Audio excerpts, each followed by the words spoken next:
Make sure to stay till the end. We'll explain why it's super important to test fuses and common mistakes people make.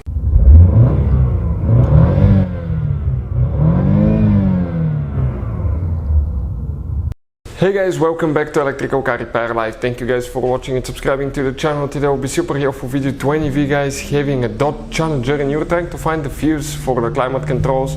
You actually have two fuses. If you have problems where the climate control doesn't work, always check these fuses and we'll explain what else it could be. So make sure to stay until the end, and there could be a trick about resetting the climate control. We're going to talk about that as we go.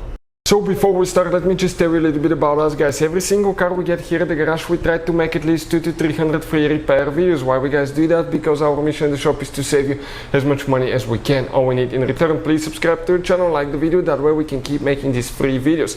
And if you guys need to buy any parts, tools, anything for a really good price and quick shipping, check out the link in the description of the video below. That's where we get all our tool supplies from and you can save a fortune. So let's explain how to fix that now. So what we have specifically here, 2018 Dodge Challenger. It will work on, should work on V6 and V8 engines. Most people guys will open, okay, the hood, and under the hood, okay, they will notice that you have a fuse box right there, in the, okay, you can see right there, but that's not the fuse box that we need guys. We need a different fuse box. This is mostly for the engine management. The one that we need for the climate controls, okay, and I'm talking about that climate control right here. The car was in a little bit of an accident, we'll be rebuilding it soon, but runs and drives like a champ guys. So, that climate control here. So where is the fuse now? If we come, okay, towards the back, open the trunk right here, check this thing out, trunk is open, and you leave that cover, you get to the spare tire, the car battery, and right here you have a fuse box. You're going to press that thing and open the cover. Now, here guys, okay, we'll need to check a couple fuses, two fuses.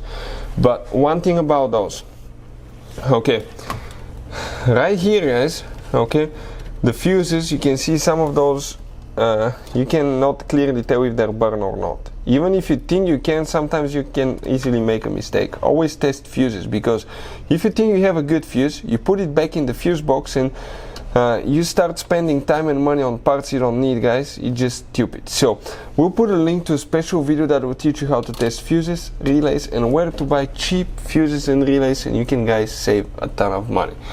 The first fuse that we'll need is actually a 15 amp fuse, and if you look right here, that's the fuse for the power seats.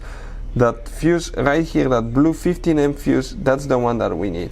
That's the first one for climate control guys.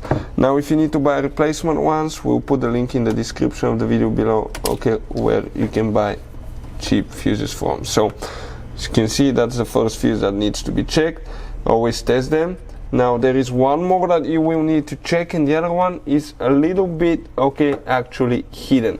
It's in a different row, let me put it that way. It's towards the back, okay, and I'm going to remove that relay so you can see. And if you come in that block right here, it will be fuse number 53, so it will be that 10 amp fuse right there. That's the fuse that you will need to check guys. That's for climate control as well. So hopefully the video will be helpful to any of you trying to find the fuse. Now if you replace the fuse and you still have problems, in some cases the body control module on your car may deactivate that function for safety, so the car doesn't catch on fire or something like that if there was a short or something. So you will need a computer in some cases, not very often, but it could happen. This computer like that, this is our favorite scanner guys. It works on any car you can think of. It can access every computer system, read codes, see codes. You can delete the codes and see live data guys. So you need to reset the systems, and often that will fix the problem if everything else is fine. I'll put the link in the description of the video below where you can get that computer for a really good price and quick shipping. Thank you for watching, see you next time.